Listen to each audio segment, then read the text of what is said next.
Hello and welcome to the FocusHoops WNBA Show. It is the 24th of September, year of the Darren Paul 2020. And we are on episode 11, which is very exciting. And we are talking about the WNBA playoffs, the second round finally underway. And there's only one person that we would ever require. We'd like some others. Who's to say that, I'm not saying we wouldn't like other people, but it's only one person we need. You know who I'm talking about. I'm talking about Manchester basketball royalty. I am talking about Kaz Bullock. Hello, Darren. Thank you for that introduction. I am all you need. I've got all the stats. I've got all the goss. I've got all the tea. Let's go. I mean, to be fair, like all of everything you've just said there is 100% accurate. So unfortunately, I've not been able to do any snazzy new graphics for this week. Just hold my hands up early doors because my my snazzy graphic app of choice is a bit scar-pooched. But we were just looking at this. Boom, one I prepared earlier. And the first thing I want to do is say, let's talk about these logos. Let's rate the team logos. Let's not rate the FocusHoops logo. We know that's a 10. Who's got the nicest logo of the semi-final teams? Yeah, that's right. We're starting with the heavy hitting, deep basketball analysis on this basketball show. I'm going to go Minnesota. I think it's really nice as Minnesota's. See, I don't know. I like Las Vegas's. I like the colorway. I like the fact that it's got a little bit of gold, and as you can tell, with the FocusHoops logo we got in the middle for the playoffs, we're a little bit bougie. Got a little bit of gold. But yeah, Lynx is good. Storm, I'm not loving it. It's a little bit. It's a bit. Yeah, I like it. I like it that it's a bit Sonics-ish. We've got that throwback there. And then it's just there's something not quite there. And then you've got the Matt Groening Connecticut Sun, which I don't know. Could do with it. It could do with a bit of an update. That one.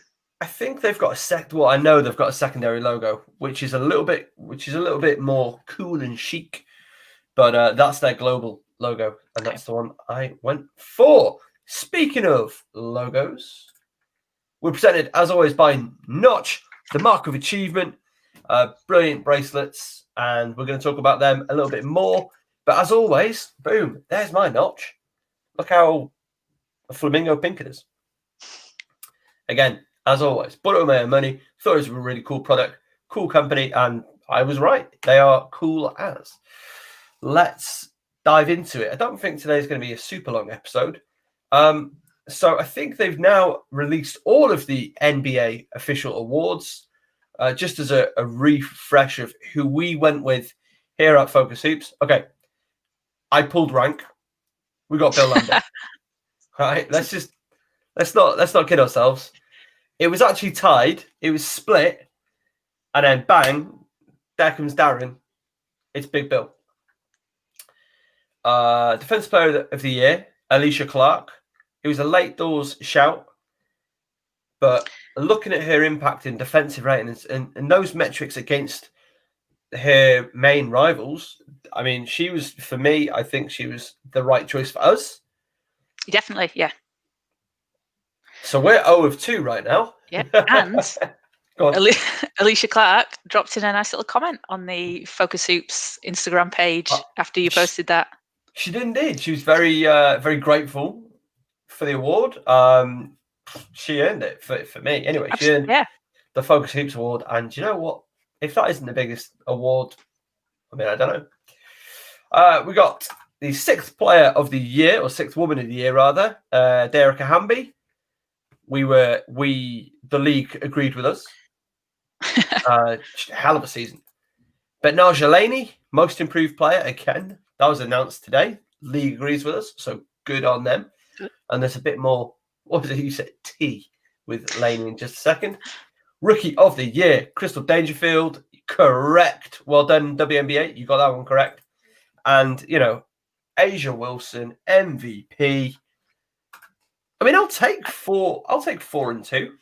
Yeah, that's a good record. That's a good record. That's a win. Hey, that's above 500. It is. That's a playoff making team. That is. So Betnaja Laney, she today. Oh, what was her quote? I really liked her quote. So she's a free agent. She'll be a free agent come February when free agency starts. It again feels a bit weird because of, and this isn't a 2020. This isn't a COVID thing. This is just how the WNBA operates. It's a summer season, and then all of the post-season, off-season stuff happens in like February. Then is it April the draft, and then season starts Kick off in May. Yeah. Anyway, so she's a free agent, but she said that she's going to give, and I quote, first dibs to the Atlanta Dream if they want to have a shot at re-signing her, because they're the team that gave her this opportunity because she was cut mid-June, joined up with the Atlanta Dream, and has had an absolute dream season. Let's just look at those numbers again. 17 points a game, just shy of 5 rebounds, 4 assists, basically 50% from the floor, over 50% from free, 1.6 steals. She was awesome. And the Dream didn't have the best season they've ever had.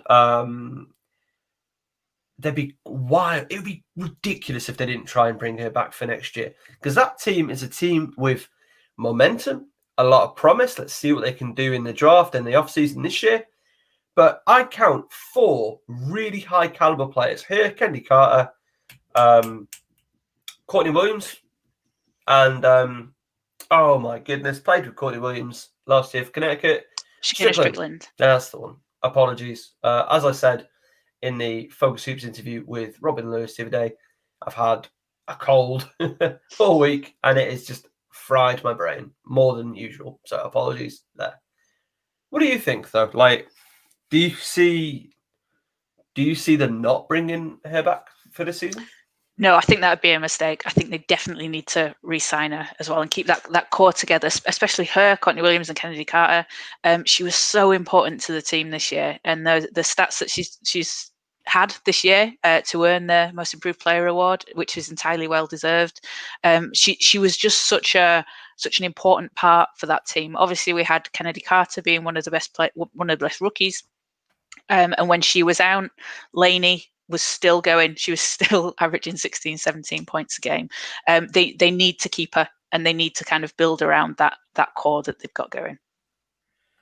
Yeah, I think at the end of the season, we'll have a proper look at free agency and who's available and who could be, traded. And we'll do the deep dive stuff a bit later in the year. But yeah, that's a really solid core. I think there's going to be a lot of interesting stuff happening over the off season. With, let's just hope that we've got a normal year ahead of us, a normal season in WNBA. The league's just about to get a lot better. I mean, come on. If the bubbles taught us one thing, there's enough. We knew there was enough talent. There's more than enough talent for 2 more expansion teams. Just do it. Absolutely. Do it. Just do it. There's going to be a market in America where you can have 2 more, or Canada, where you can have 2 more pro women's programs that operates for 4 months of a year, and it will get people, and it'll be a positive thing because there's so many talented players. Let's just do it. We need to bring Portland back. Like, Portland's such a big basketball city in the college teams as well. Bring Portland back. Charlotte, something in North Carolina. There's areas with big women's college teams, and they would have the fans there. They need to, expansion, because what we've seen as well with some of these players opting out, the Liz Cambage, Elena Deldon, it's given the opportunity to these players that wouldn't maybe not in a normal season have been given the chance to get these minutes and stuff. And then, so next season, because we've got the big stars back, there's some people, maybe get lost in that shuffle a bit. We need it. We need it for the growth of the league. See, that's what I don't understand. I don't understand about the WNBA. I don't understand about the G League as well, which is a league that I have watched quite a lot of down the years. Is why aren't you filling out your arenas? And most of them don't play in the enormous arenas. Some teams do, but most of them don't tend to. They play in relatively modest, decent-sized arenas. What is going on in your town where you're not packing out watching elite level basketball every game day. I just don't quite understand it. And especially as you rightly say, we've got women's college programs which are absolutely very, very well supported. Yeah. And it's not translating to the pro level. And I think and we've been talking about this in off and on in group chats and stuff down the week, but I don't think American leagues don't do themselves great justice, in my opinion, in terms of selling themselves the best they can. They make it that there's quite a lot of manufactured rubbish and a lot of chat going on at the moment. Like, we're just chatting about these awards and these are great things and it's wonderful, but it's the playoffs. We shouldn't be here talking about, do you know what? She got snubbed. Alicia Clark got snubbed for DP. She didn't. Like, it's fine. But we shouldn't be talking about that. That should have happened at the end of the regular season. And then it's like, bang, let's get chatting about playoffs. Yeah, I don't know what you think. Yeah, no, I completely agree with you. And Laisha Clarendon posted earlier as well. She's saying, why isn't these awards like one of the lead stories on ESPN? Put that in, and season finishes, ESPN's your lead story. Talk about the awards, talk about the players, get people pumped and get them ready for the playoffs so that they see, Asia Wilson's the MVP, Vegas are in the playoffs. I'm going to go watch these games. Talking about it during the playoffs now, so we're more focused maybe on the award and what's happened in the season previously than what's happening now. But I think to your point about maybe the league doesn't do themselves any favors sometimes. The promotion sometimes seems to be lacking, and instead of, I don't know, sometimes to me, instead of them saying, come watch the greatest players in the world. There's how many billion people are there in the world? That's 7.6 billion people. There's 144 people out of that 7 billion people that are playing at the elite, the top level of their sport. Come and watch them. They are fantastic. They need to sometimes I feel like they don't want to, not consciously, they're not pushing the talent out there because it's maybe, sorry, I don't want to be controversial here. I don't know if maybe the women's sports side of it, people are apprehensive to push, whereas because we've seen the comments and the rubbish that people talk about it and some of the opinions people have, but the soccer league, is it the NWSL? Yeah. NSWL. They've done a really good job recently of promoting the fact that they've got the best players on the planet. They've got plans to expand a few more teams in cities, and they seem to be pushing it a bit more. Whereas I don't always see the WNBA pushing the player aspect, the play aspect, as opposed to the player, if that makes sense. In maybe Elena Del Don's advertising for Adidas or something, and you see her there, but maybe do we see videos and clips of the players playing and saying, come and watch this? I don't know. Maybe that's just how they are trying to work it. But to me, that seems a little bit where the problem might be, or the differences. No, I completely hear what you're saying. I agree to a large extent, because they're following the lead, I think, set by the NBA. The NBA for a couple of years now has really been like, hey, look at LeBron James. Look at all of these look at these personalities, look at these individuals, and it's made it a real personality, like social media driven sport. And that's really cool. Don't get me wrong. And listen, right, I am more pro player than I ever realized. I ever realized within myself that I'm incredibly pro athlete. But what the NBA has to back it up is that what you said goes unspoken in WNBA. Sorry, in the NBA. Nobody's like, oh, well, yeah. Are they the best of the best? Yeah, they are. These lads are the best of the best. It's not the best league. Let's not kid ourselves. You're a league, baby. But these are the best athletes on the planet, right? And they do some madness.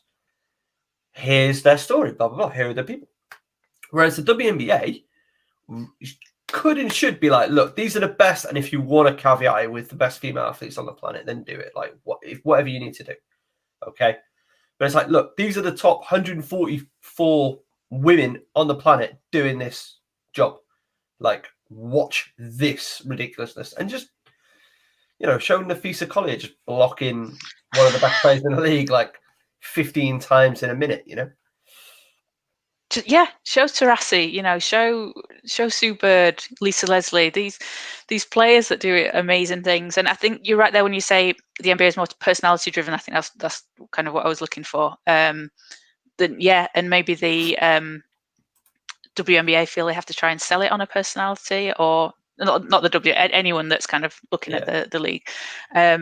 Show some clips, throw some clips out there, show the fast breaks, the transitions, the 3-pointers, the Shea Petty's buzzer beater, Skylar Diggins-Smith's buzzer beater. You can make a highlight reel and say, look, here you go. Yeah. This is what you're going to get. It's a shame that maybe we're not there yet. And this is something that I kind of keep having to maybe remind myself is the women's league is still in its infancy. It's only been around for around 20 years. The NBA's got a good 50 years on it. So we are, maybe for people like us, it doesn't seem like it's getting there fast enough, but it's going in the right direction. And the promotion this season for me, I feel like I've seen more of it. Obviously, I'm someone that, algorithms and stuff are going to pop up because I'm looking at it, but I've seen it in other places, and the advertising and the fact that they've got onto ESPN and got some of the networks showing games for the first time this season, and just a lot more interviews. I've seen a lot more interviews and articles and coverage out there. So hopefully that's going in the right direction. I want to be positive and praise the league. I think they're doing an amazing job, right? And the women, the absolute heroes, right? The legends in this league, and every single woman that steps on the floor in the WNBA is an absolute idol, is an absolute superstar. And their stories, and there's so many of them, and they're all so unique and exciting to hear. And they're all just amazing people, fundamentally. And that's fantastic that we're learning about that and hearing that. And that's just, it's wonderful. It's quite heartwarming, like life-affirming. But at the same time, I want to see the game get sold as much as the individuals and the personality, because I need a bit of both, because it is sport. Not to say that WNBA haven't done an amazing job this year. Like, obviously, I feel like, doing this every week, we're a little bit more inside of it. I mean, I've been literally able to speak to these athletes and these people. But I get what you mean. I get what you're saying, because I feel it too. It's just more and more and more coverage and more awareness of it, and that can only be a positive thing. Definitely. And maybe that's something that draws something in. People, read an article, see something about Bria Holmes and Baby D, and they're like, oh, this is cool, look at this cute little baby, and I'm going to watch the basketball from that. Maybe it's something that draws people in, and then it sticks with them. So I guess whatever way they need to do it, but it'd be good to see just some crazy highlights. I'm surprised as well they don't put a top 10 plays of the week or something out there. I don't know quite what's gone on there. And so you wouldn't be stuck for material. No, oh God, no. I mean, are you kidding me? Did you see those games the other day? Ridiculous. But I think it's a great league. There's loads to be really positive and passionate about. Just the one thing is, like, there's some absolute losers out there that are like, can you dunk? Oh, shut up. I tell you what, if people want to see some dunks, watch Brittany Griner. Go and watch Fran Bleabley, who is, I believe she's 6 foot, and she dunks. She does alley-oops. She does, off the backboard. She is in, I want to say Texas A&M, but Stanford. Sorry, she's at Stanford. Right, yeah. And I know the person. Yeah. Plays like Westbrook, if you want to give her a comparison to the Duncan. All right. The Duncan. I'm sorry. So why are you trying to turn this person off to me? She's amazing. So, I mean, I don't know how we ended up in this place, but positive year for the WNBA. Yeah. I just want to see more content about what's happening on the floor, as much as the amazing work they're doing off of it and the brilliant people that they clearly are. And also just to just to blow our own horn a bit, we were pretty close with the awards, weren't we? Yeah. Are you kidding me? Yeah. Also, Bill Lambier, I think he wasn't he second anyway in voting? Snub. So he was very close. He was snubbed this week. I think it was the headband. I think that probably lost in votes. Headband was the best thing. Anyway, I got I think a press release or something from Vegas the other day, and it referred to the MVP award as spell like that. I like it. We need that on a t-shirt. In honor. Oh yeah. Brand 161. What are you saying? Right. Let's dive into Sunday. Sunday. Let's talk about Sunday. So Sunday, it was slated to have 2 playoff matchups. We were supposed to have Minnesota Lynx, Seattle Storm game 1. That was going to be at 9 p.m. Las Vegas Aces, Connecticut Sun, 7 p.m. tip-off. You can read the season previews over on FocusHoops.com whilst you're listening to our interview with Robin Lewis. That was awesome. Great chat with a Scottish basketball legend. Anyway, so game 1 started and it was going along, pretty ridiculous. And then just the bombshell dropped. Got an email from the league. Game 1 of Minnesota Seattle or postponed because X amount of Seattle Storm players had inconclusive COVID tests. So they postponed game 1 and they played it Tuesday night. They announced it about half an hour to 15 minutes before the slated tip time for the game. I assume the decision was made a little bit before that, but they wanted to get their houses in order. I don't think we've heard any names or any inkling of how many players. My suspicion is that it was probably just one individual. Like, I just assume that they've said multiple, but it was probably just one test got awry. I don't know if that's just sort of the feel I had for the situation.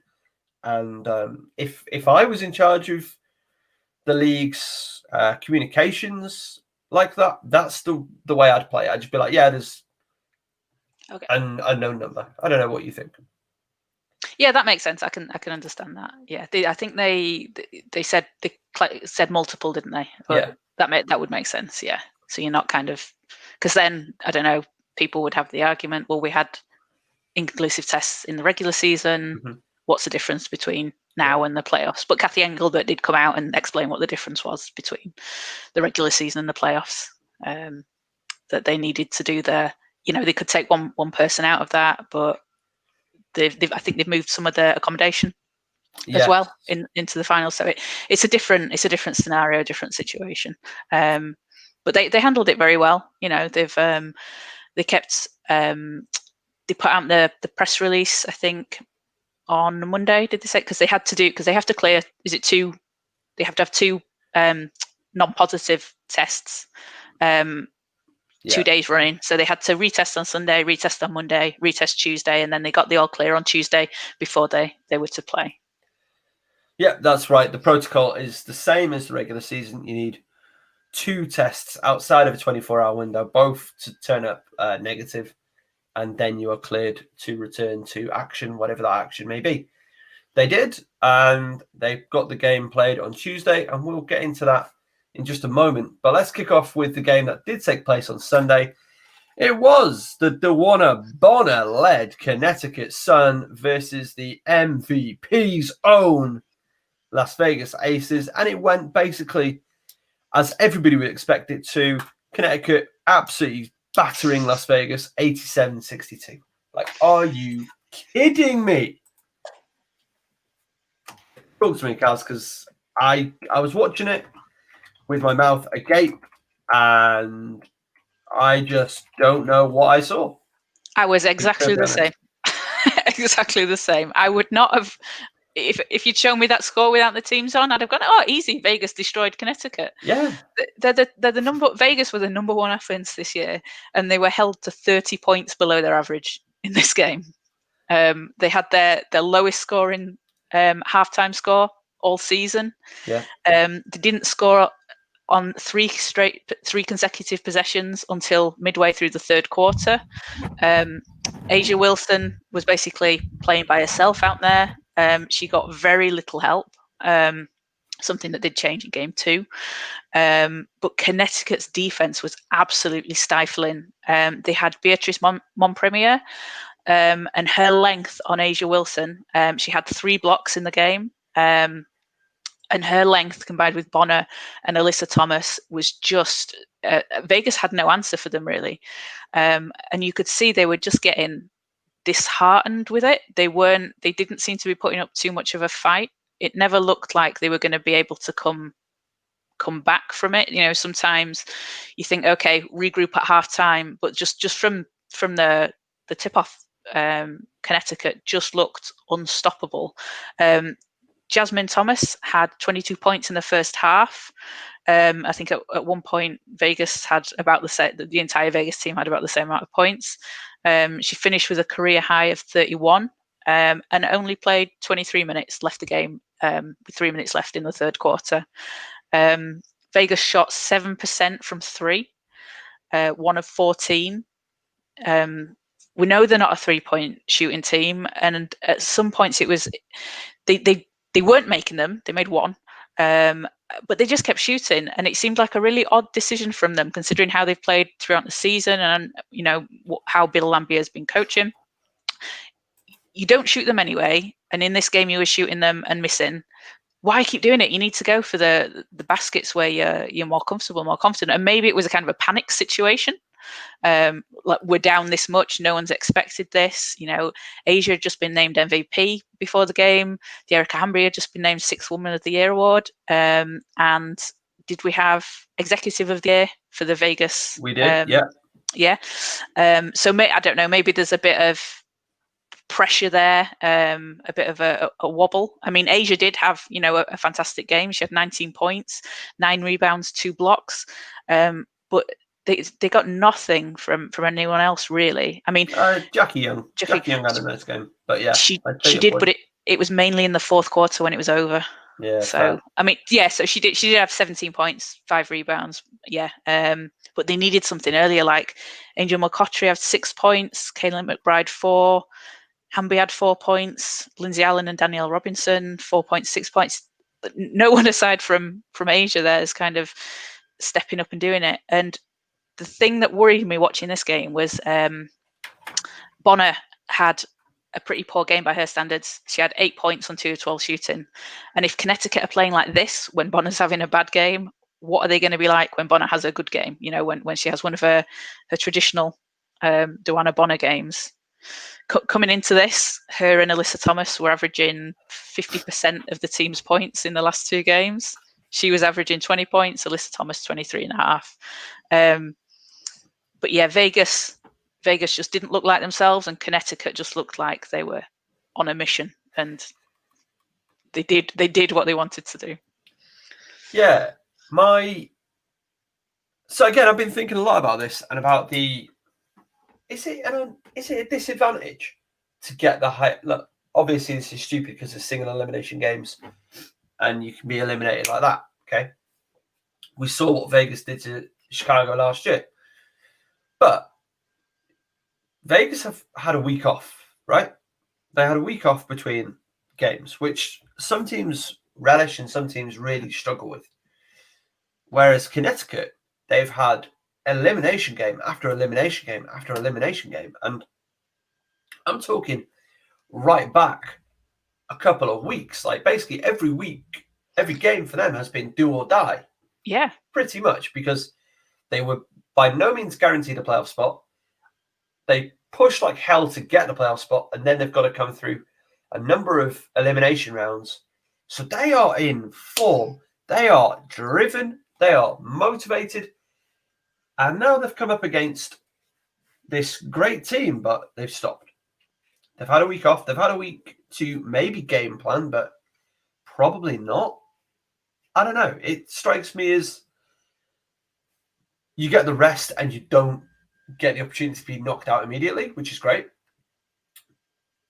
But I don't know. In a situation like this, it can kind of I don't know, throw up a little bit of what we saw in this game. Then on the other hand, in terms of competitive point of view, is this what we want? Is this the best outcome for the league? It's interesting, isn't it? Because another team that had 5 days off before the last game was LA, who faced Connecticut before this game in the single elimination, looked again not themselves and got knocked down. And maybe, Connecticut, as you say, they're in a rhythm. They've just been playing like practically every other day since the end of July. And that's got to count for something, because the rest, obviously, it's good. You want it, but if it throws you off and you're not, it works against you. Do you, like you say, do you want that higher seed? I think Connecticut are a team that wouldn't want the higher seed. I think they want to be considered the underdogs.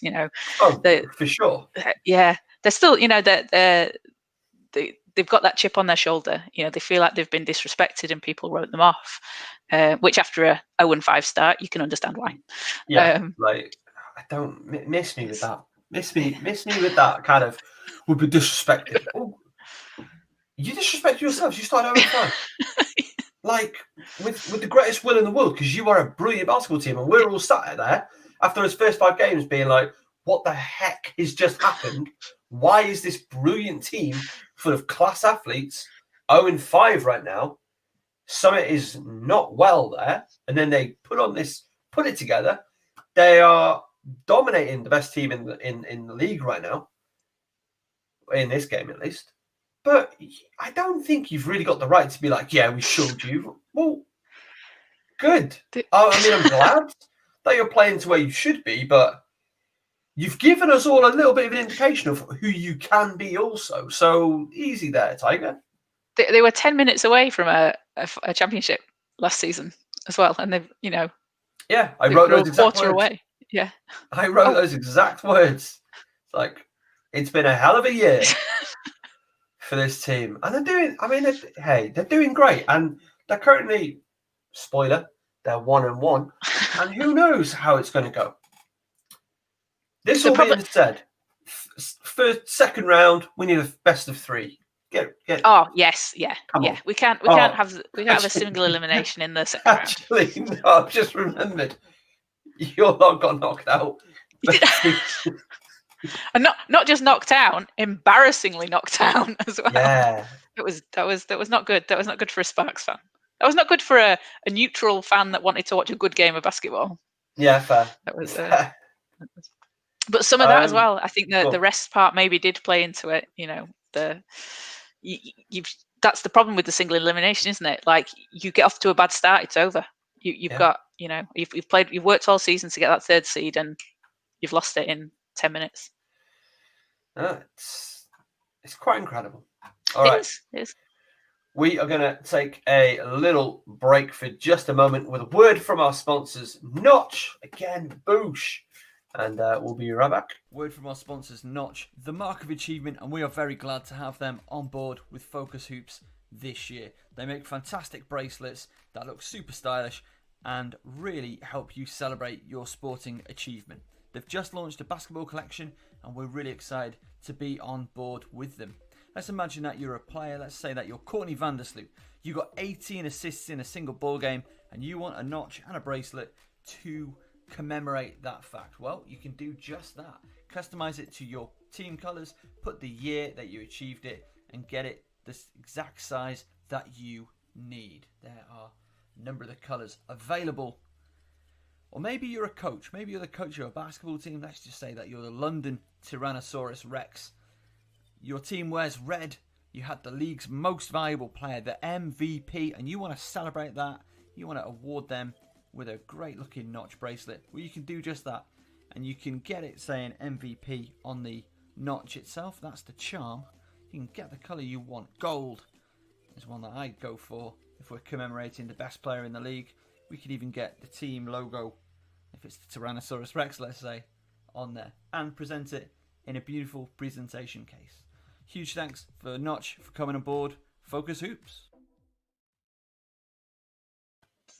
Okay, and we are back again. There, the information is down in the description below. If you want to check yourself out, some Notch bracelets in their new basketball collection. They've got team names, they've got all sorts. Check it out. It is fantabulous. Okay. Shall we continue with the same series that we were talking about? Yeah, that makes sense. Yeah. That does make sense. Connecticut 75, Vegas 83. I mean, in the group chat, I did say Vegas in 4, so, don't worry about it. I also said Vegas in 3. And Vegas in 5. No, I don't think I said that one. I don't think I said that. I think that was mine. that was you. That was you and Michael, I think, saying that.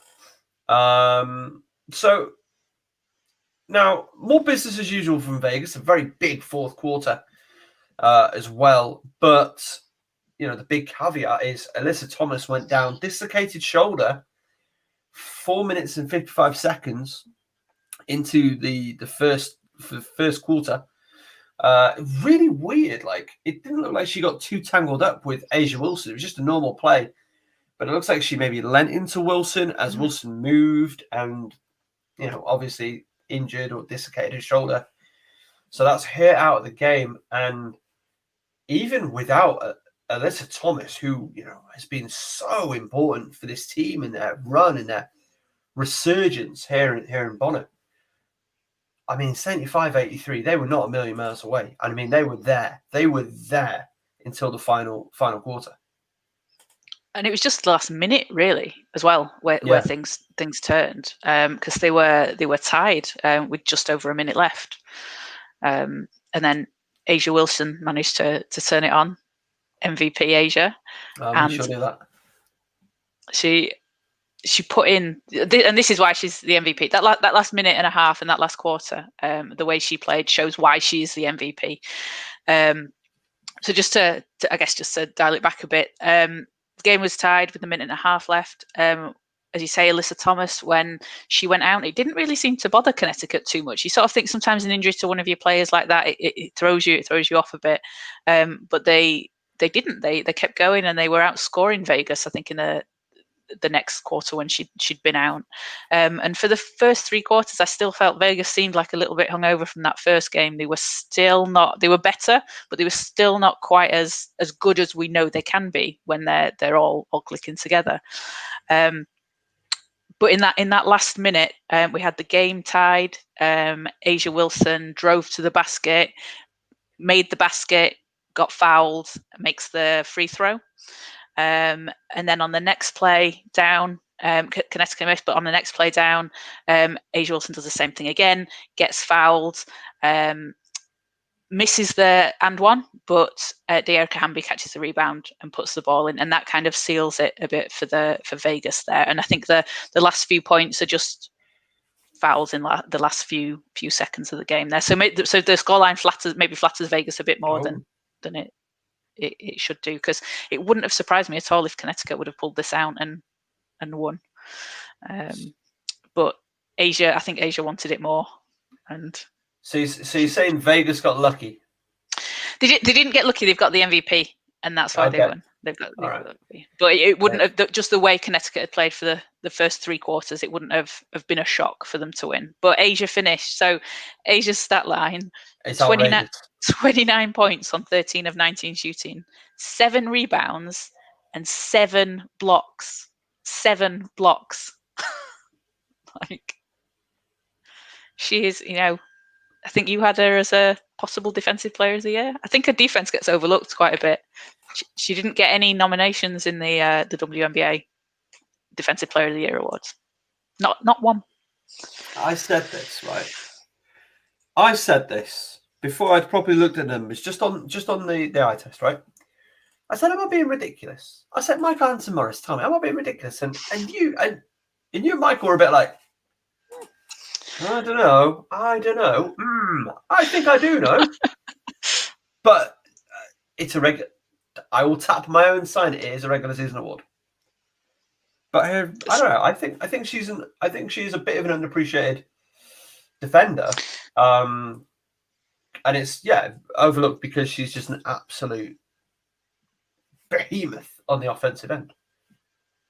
But yeah, because I think sometimes when people are looking at defense, then maybe it's unusual to have a player that's great at defense and offense. Usually, it's a bit more of a speciality, isn't it? You're not usually as. Now, I hate to bring up the men's basketball. There's a little fella that's called Giannis Antetokounmpo. Who is he? Did he just win DPOY and MVP? He did. Did he win DPOY last year? No, Gobert won it last year. Oh yeah. He won MVP last year though. He did. So there you go.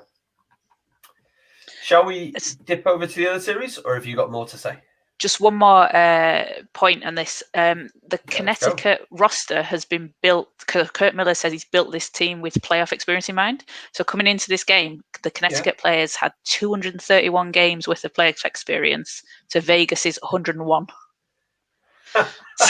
Which I just thought, wow. And obviously they lead the WNBA in playoff games played, because how are you even coming close to that?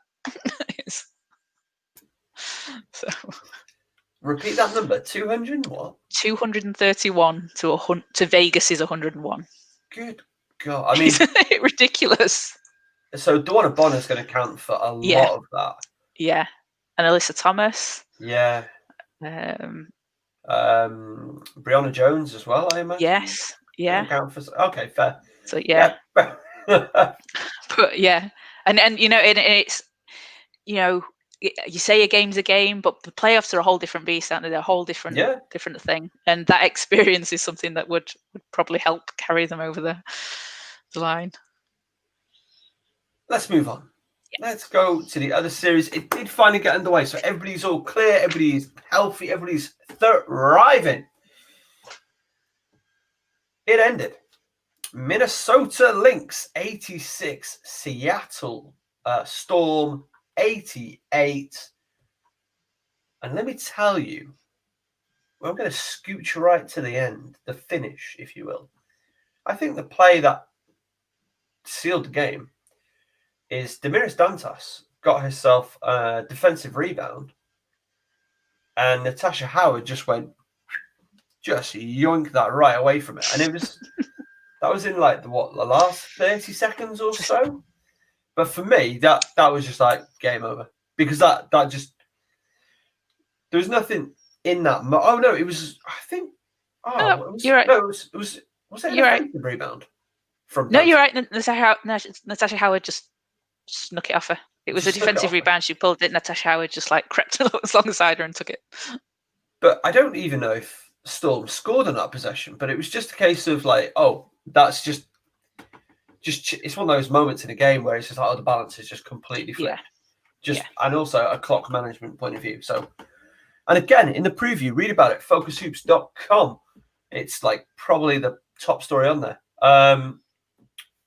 I said that was maybe the matchup to watch, was Dantas versus Howard, and that sounds kind of ridiculous given the names on the floor, but it's such an important battle, the center battle, as we've seen in the WNBA this year. It's gone a little bit more old school, and those two are two players that have gone at each other hammer and tong all year. So yeah, a good bit of play by Howard, a real disappointing play by Dantas, who both, just looking at the box score now, both finished to -4, which I find quite interesting. So give us the rundown of the game before we heap praise on Nafisa Collier. So yeah, this was a really good game. This was really close throughout. The Vegas and Connecticut game was great, but for me, this one just edged it a little bit, just a bit more fun to watch. The 3-pointers that people were shooting in this game were just what? Like Seattle went 13 of 26 and Minnesota went 14 of 31. Every time Minnesota just shot it from miles out, Seattle just answered straight back. And it was, so we were 45-50 to Seattle going into half time. And that was just basically the story of the game. It was just back and forth. Nafisa Collier was just outstanding. 25 points, 10 of 17 shooting, 4 of 5 from 3. 9 rebounds, 3 assists, and 6 blocks. 6 blocks, 3 of which were on Brianna Stewart in the fourth quarter. Brianna Stewart had 4 shots in the fourth quarter, and Collier blocked 3 of them. So she probably wasn't anywhere near it for the fourth one. So I don't know what Brianna Stewart had done to Collier in a previous game to make a play like that. but she was just having a block party there. That's probably one of the best games I've seen her play. And coming into the fourth, in the last few seconds, like you were saying, the game's tied. Collier tied it 86 with jumper. We've got 15 seconds left, and Seattle get the ball to inbound. Now, as for Minnesota, all they had to do was just get a stop, and the game's going to overtime. I mean, to be fair, you say all they have to do. Yeah. 15 seconds plus defense is hard. Yeah. It's a big ask. That's true. But as I was watching it, I thought if I had to pick one team to put in a defensive position at the end of a game, it would be Seattle. But as they were on offense, Minnesota would be my second choice. Fair enough. So I thought, they're in a good position to do so. Sammy Whitcomb drives the lane for a layup, misses. Somehow, Alicia Clark gets the rebound. Collier, other people have their hand on the ball. She gets the rebound, manages to shoot, and drops it in on the buzzer. So Seattle win again at the buzzer. Alicia Clark, Defensive Player of the Year for Focus Hoops, wins the game for Seattle. It was great. It was great, and it was great to see. She finished the game with what's she 12 points. With, 12 points, yeah. 12 points, 6 boards, 6 assists. Jewel Lloyd had plus two.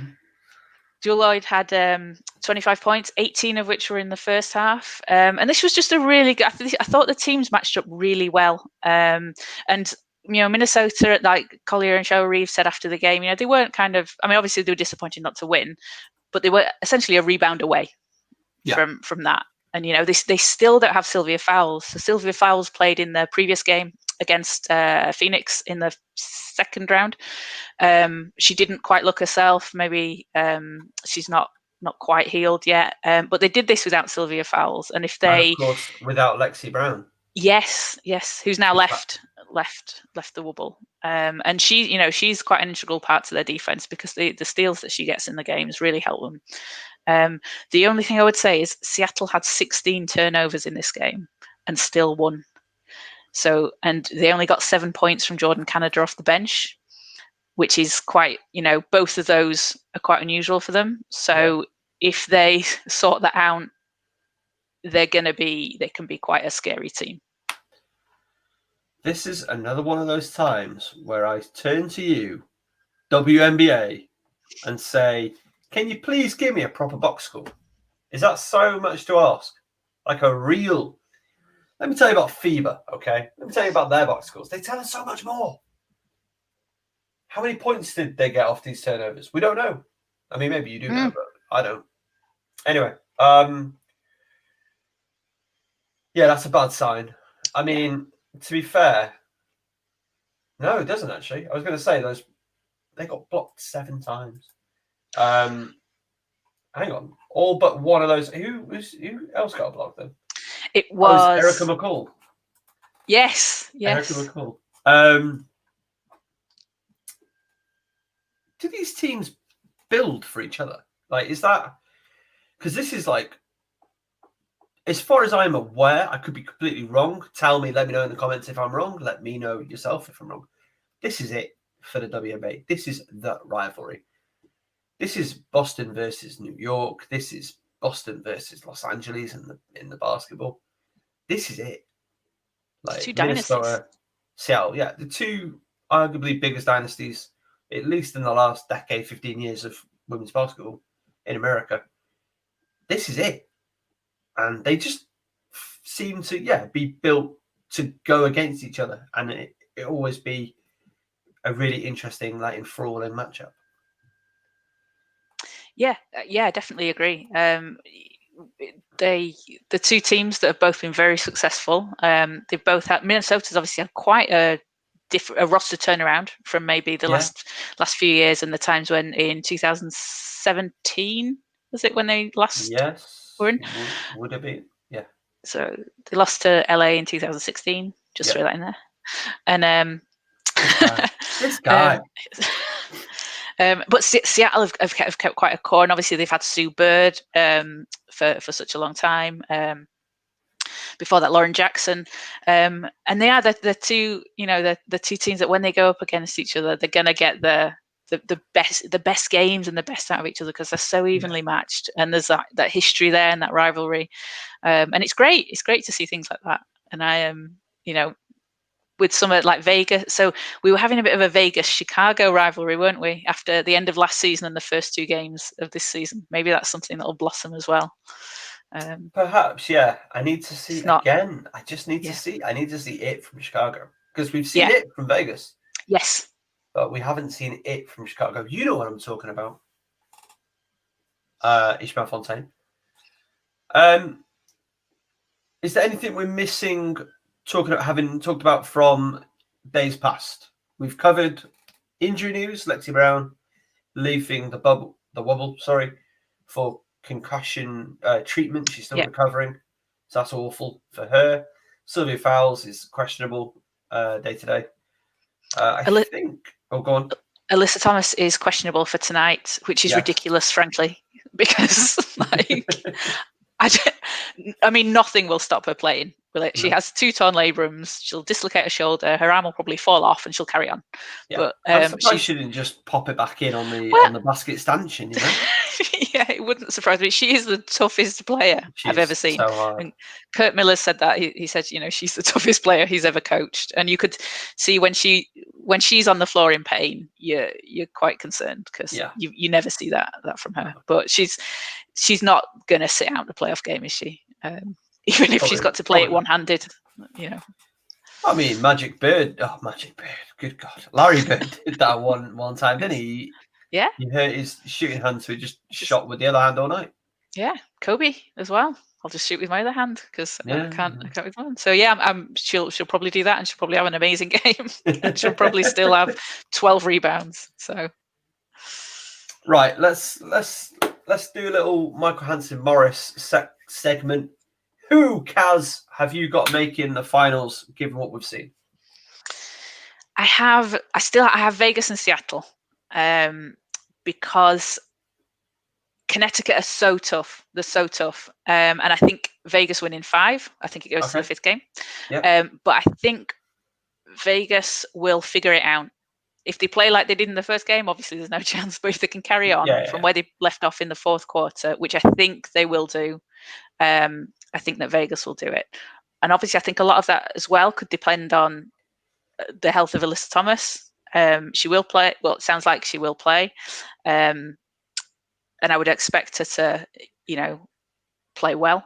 But, and this is something that I keep saying, and it sounds like a broken record, and it doesn't seem to make any impact. Their bench is just so short. They again. It just, and in a long series, and whilst it doesn't, it doesn't look like it's bothering them. There was at one point in the first game where Connecticut were up 27 points and Alyssa Thomas was still in, and some of the other starters were still in. And I don't understand that. Surely you want to give them some rest. They were up 27. They didn't look threatened. You need that rest. And that's just my thing, that I think that the bench will be what hinders them in the end, just the minutes and the production from it. So that's why I'm picking Vegas. And Seattle, because I think they're going to have really close games with Minnesota. I think they're all going to be really close. But I just think Seattle have got a bit more experience, and they're just to edge it a little bit. So Vegas, Seattle. You reckon Seattle in 4? Yeah. It's kind of where I'm. Win tonight, lose the next one, win the next one. Yeah, that's kind of where I'm leaning. I think Vegas. Well, I said it earlier, so I'm gonna have to go with it now. But Vegas in 4. I think it's going to be real close. I think it's going to be like the Miami Boston series, where I think every game is like a possession. So I think it's going to be close. I think Vegas in 4. I don't know. So who takes it all? I don't know, man. Oh, hang on. Whoa. Oh, I've not said. Oh, he's not now. Hear me out. Okay. Lynx in 5. Oh, Because, right? That'd be a Nuggets-esque upset. Maybe not. No. Maybe not. Okay. Right? Yes. Look who we're talking about, eh? Yeah? Mm-hmm. Look who, and I mean this with the greatest of love and respect in the world, because tremendous play. Let me just caveat. Crystal Dangerfield did not have the best of games in game one, and it's her first ever playoff game at this level, okay? So don't come at me, Lynx fans. But she had the best second half of any rookie in about 10 years in their playoff debut. So what we were talking about, what's it called, momentum. Mm-hmm. So didn't have the greatest stat line, didn't have the best of games. Tell me that she had a great the best second half like ever, did you just say? I would, in about 10 years or maybe ever. One of the two. Pretty much the best second half, pretty much ever. Okay. And going from that, I think there's much more to come from Crystal Dangerfield. If we see that, if we see her play to potential and everybody maintain where they're at, even though Seattle have room to improve themselves, they got to tighten things up, and they will. I don't know, man. I don't know. I can see Lynx being a sneaky one. I think in 5. I'm going to go Lynx in 5. So when I'm proved wrong, apologies, Lynx fans. But who's defending? Look at who's defending Crystal Dangerfield, who was on her to that last game to have a 4-point game. Alicia Clark. Oh. And that's the difference that she makes. And that's why it shows up on the opponent's box score. She should have been DPOY. Yeah. She has that impact on the things that you don't notice on her stat sheet, but you notice it on the play she's defending. That would be my only thing as to why Dangerfield might not be able to get to be as productive as she has been prior. Intriguing. So swung it for me. I'm locked in. I'm wedded to this take because I don't really do takes that I'm super committed about. I'm not gonna lie to you, but yeah, I'm gonna go Lynx in 5, Vegas in 4. And let's rock and roll with it. Let's see what happens. I don't think we've spoken about it. DPOY did not go to Alicia Clark. Instead, it went to Candice Dupree. Parker. What? Sorry, my head just completely broke. Candice Parker. Oh. I mean, I'm sure Dupree plays good defense. She wasn't up there. No, I'm so sorry. Oh my god. But Candice Parker, year 13. Yeah. Defensive Player of the Year. She's had a great year, led the league in rebounds. And she said she's had a couple of interviews and she said this kind of means more to her than the MVP and the Rookie of the Year award. Just because it's something that her coach at college, Pat Summitt, challenged her and said that she knew she could. This was an award that she could win. And she has done.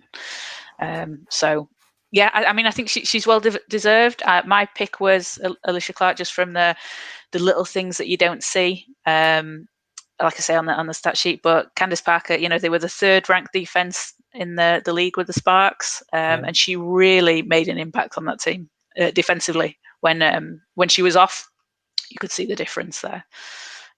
So yeah, well deserved. Oh, there you go.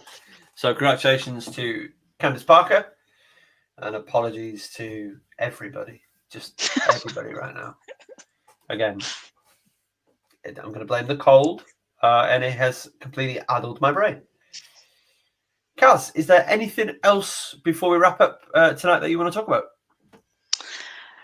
Just these are such exciting playoffs. These are so exciting, these games, and I hope tonight's are going to be just as exciting. And everyone should also go and listen to your interview with Robin Lewis on the FocusHoops show. Yes. Hey, my name is Darren Paul, and I endorse that message because Robin Lewis is great.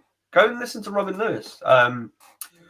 So, spoiler alert, Robin is Scottish. I am from the fine nation of Cymru, and we have decided that home nations basketball, it needs to be a thing.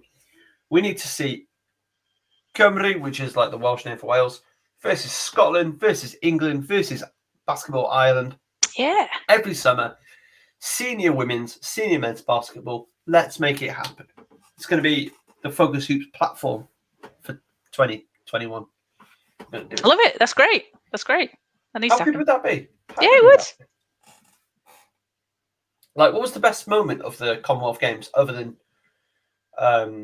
England women winning silver? Was that England-Scotland game?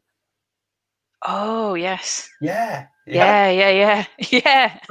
Where Scotland beat England, and it was amazing. Imagine that every summer with the best men's and best women's talent that this rock has. I mean, come on. Do it. Who doesn't want to see that? I want to see that. No one wants to not see that.